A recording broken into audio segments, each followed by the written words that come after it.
Hey everybody, Dr. Jaime here, and you are about to listen to the Dr. Jaime Show audio experience. I hope you enjoy the tips and advice in this segment. Hey everyone, Dr. Jaime here with the Dr. Jaime Show audio experience. And today I have with me Mike Sahno, CEO of Sahno Publishing, msahno.com, and he is going to share with us 5 ways to tap into your creativity. Mike, thank you so much for joining us today. Thank you for inviting me, Dr. Jaime. It's a pleasure to be here. Yeah, we're going to have some fun today. I think it's so important that we talk about tapping into creativity because sometimes we get so caught up in the rush and the go of the world. There's no time to get creative. There's no time for fun. Everybody has writer's block. So I think your tips are going to be helpful to us today. So I guess let's jump right in. Can you give us your top number 1 way to tap into your creativity? Sure, and I'm going to actually preface this by saying that a couple of these might sound a little bit counterintuitive because they're not all directly related to the actual moment or time frame of creativity. A couple of these are more about being ready to be creative. So the first one is to get outside and do something in nature. Be active. Okay. This will prime the pump.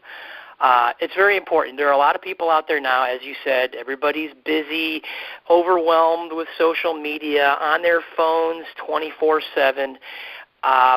You don't necessarily have to leave the phone at home, but worst case scenario is you're out there going for a long walk and maybe listening to music on your phone if you didn't want to be listening to the sounds of traffic or nature. But being active and being healthy is really important to being creative in a positive way.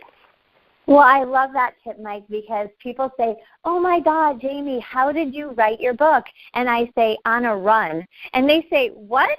And I said, I am telling you that like 99% of my ideas, and I'm not even joking, came to me while I was on a run. So I looked like this crazy lady as I'm running through like a community for my exercise. These ideas pop in my head, and I take my phone out, and I'm running and texting myself these ideas because I don't want to forget them. And listeners, let me tell you something. No matter how great your idea is, you're not going to remember it. So I learned that the hard way.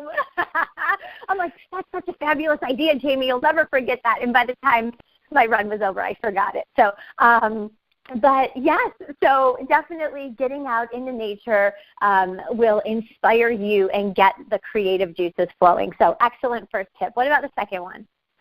The second one is almost the exact opposite, and that is silent meditation. 15 to 30 minutes per day, that will also prime the pump. I'm really, really big on, I'm a spiritual person. I'm not a religious guy, but I am a big proponent of prayer and meditation. But meditation is extremely important, and there's so many people I know who actually say things like, oh, well, I do my meditation when I'm on the treadmill, on a run, something where they're actually doing something physically.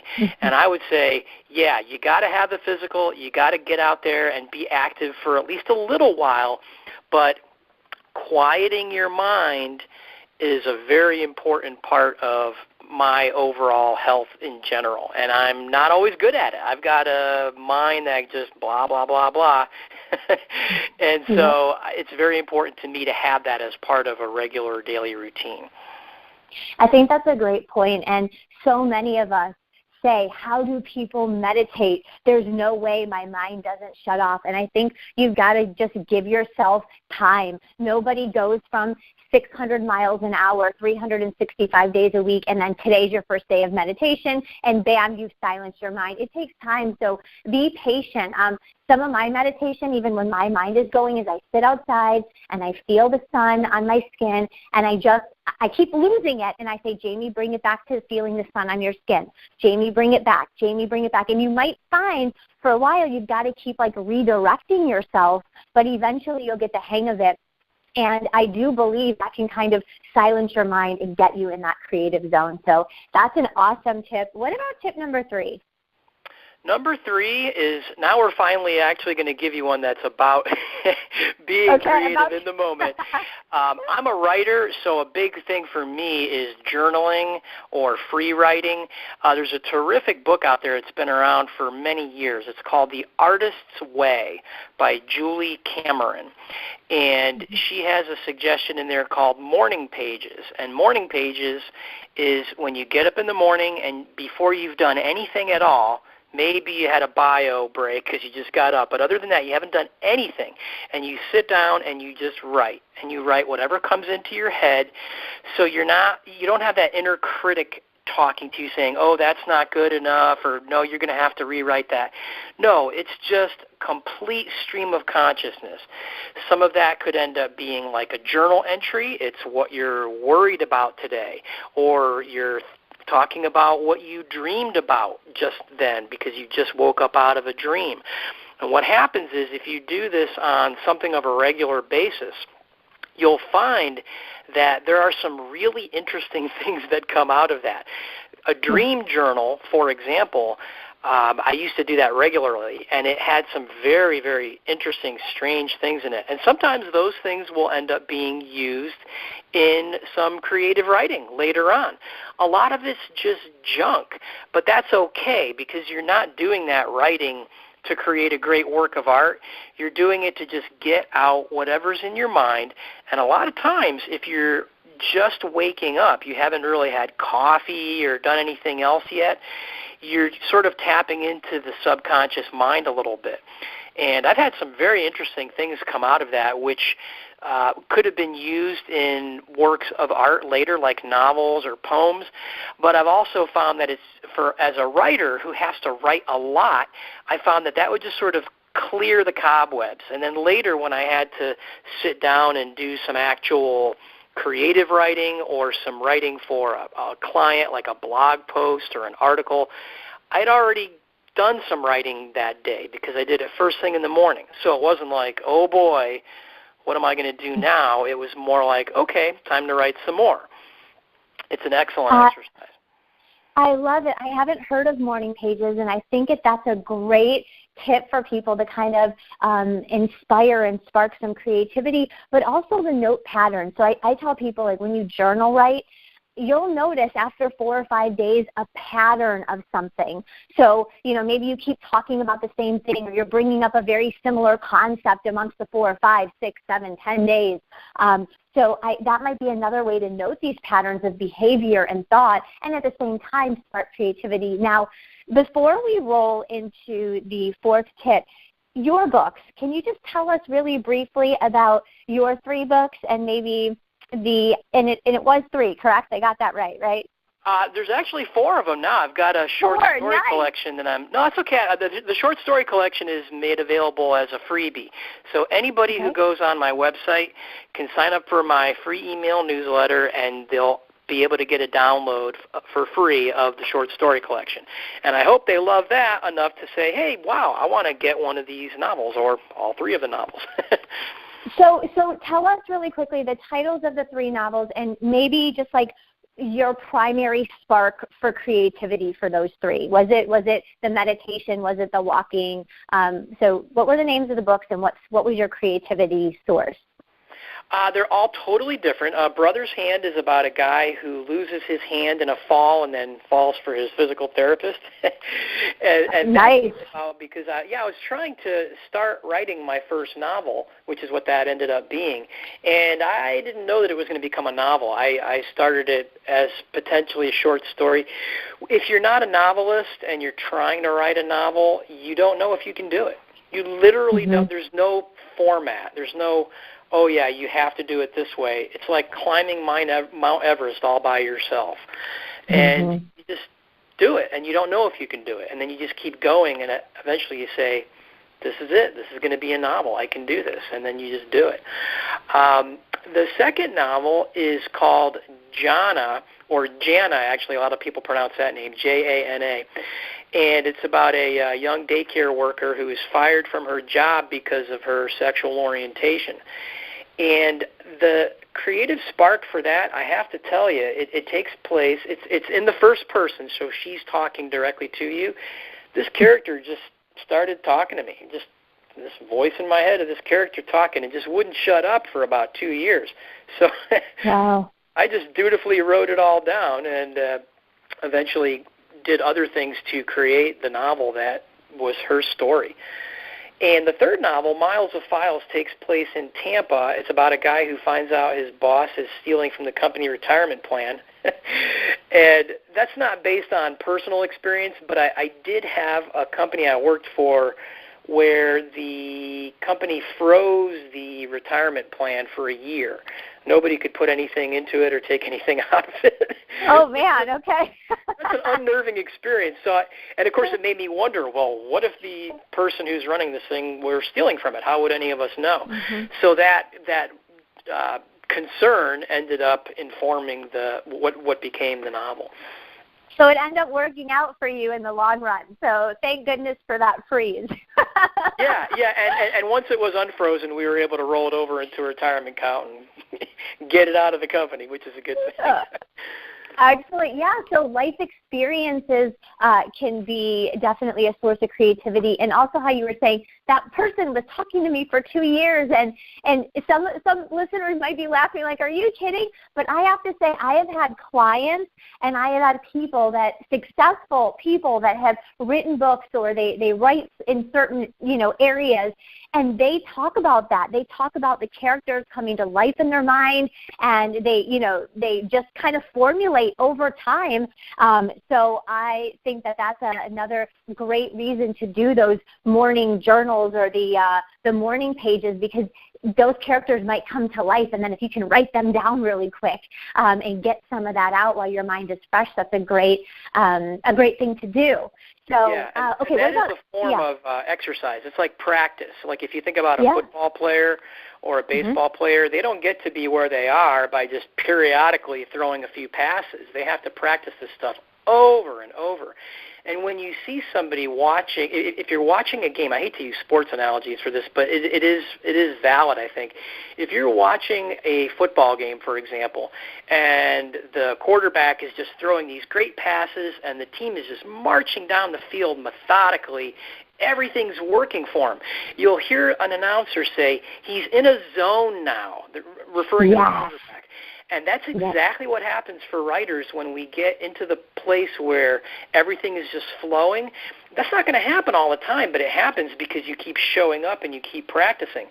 And I've actually done, I just finished a business book for someone. He wanted a business fable.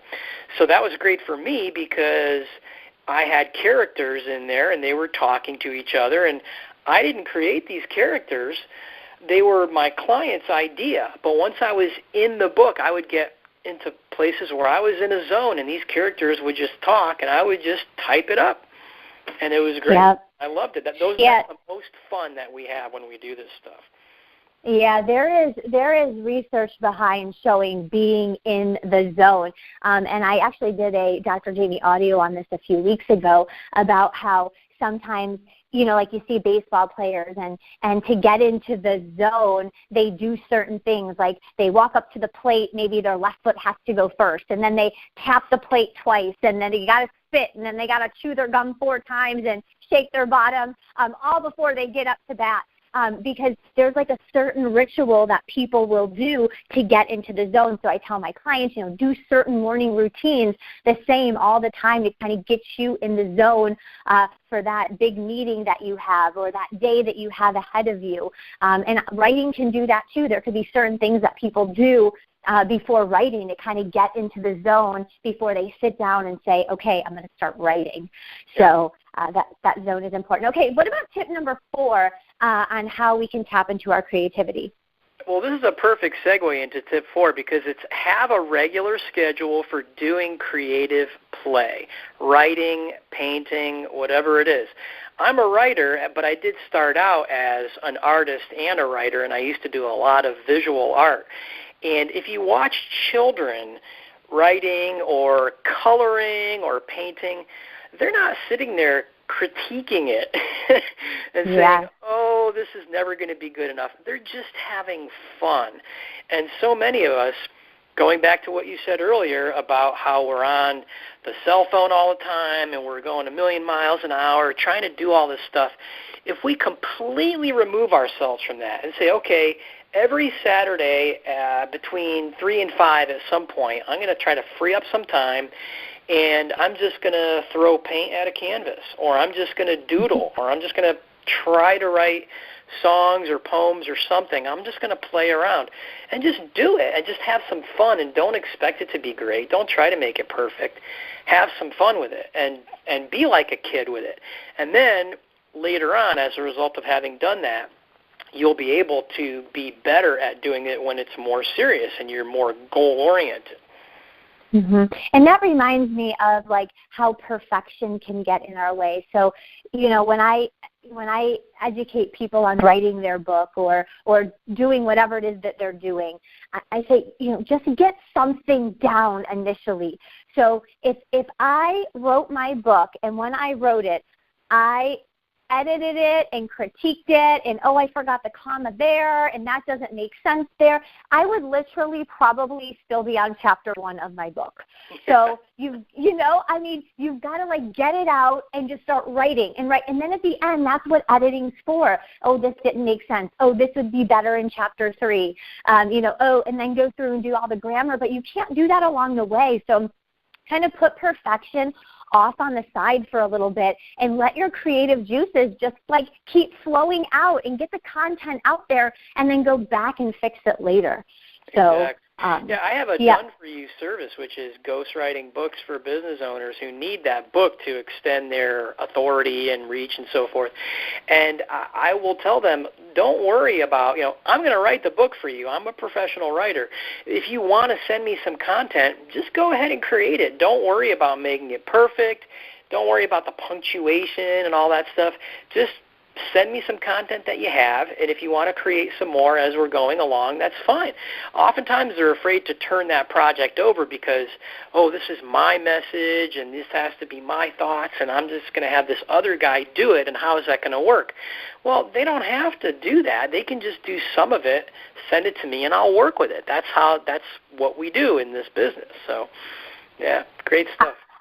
I love it. So for the people that are listening right now, so you are a ghostwriter, and so kind of like settling or easing their minds on it. They're not going to lose their voice. You're not writing this. You're writing the book for them, but you're not writing it for them. You're not just, oh, here, we'll put your name to it. They're coming up with the content a little bit. They're coming up with the ideas, and you help them shape it. Am I getting that right? Absolutely. And in fact, if they have a specific structure that they want to use, like they know that they want 10 or 12 chapters and they know that they want certain chapters to be on this and on that, that's fine. I mean, it's their baby. I'm just like a midwife. I'm the one who's going to take it and bring it to fruition. Kind of a weird analogy, right? That's a very creative analogy. I like it. I have an ungovernable mind. I should have warned you in advance, but that's great. Okay, Mike, what is your 5th tip that you can share with us today on how we can tap into our creativity? This is a tip that really goes way beyond just trying to be creative, and it's probably something you discuss with folks a lot, and that is stay in the now. Don't live in the past. Don't live in the future. The past is gone. Tomorrow never happens, right? It's always today. So if you're trying to be creative and you're sitting there thinking and worrying about stuff that you have to do in your non-creative time, that's going to stifle any kind of creativity. Again, to use the idea of kids aren't sitting there thinking, oh boy, I'm 6 now, but I really shouldn't have kissed that girl when I was 4, right? I mean, they just don't do that, do they? They've forgotten about it, or they're just not thinking about it. So if you're able to just be in the present moment, and if you've done these other things, if you spent some time meditating, you spent some time going for a run or going for a walk, you spent some time free writing, then when it's time for you to do whatever you want to do creatively, go ahead and just sit there and be with yourself and be with that moment and be with whatever it is, whether it's one line or a couple of words, or maybe you've got a half a poem, and just be there, be present. Don't be in yesterday or tomorrow. That to me is huge in life in general, but it's really important in creativity. I have to distract myself, like when you were talking earlier about about meditating and having to get into that place where your mind is not sort of chattering away. I play classic jazz and free jazz and that kind of thing when I'm doing my creative writing. So one part of the brain is going da da da da da, hearing all that stuff, and it enables me to completely drown out any other sort of chatter, and then I just focus on the creative work.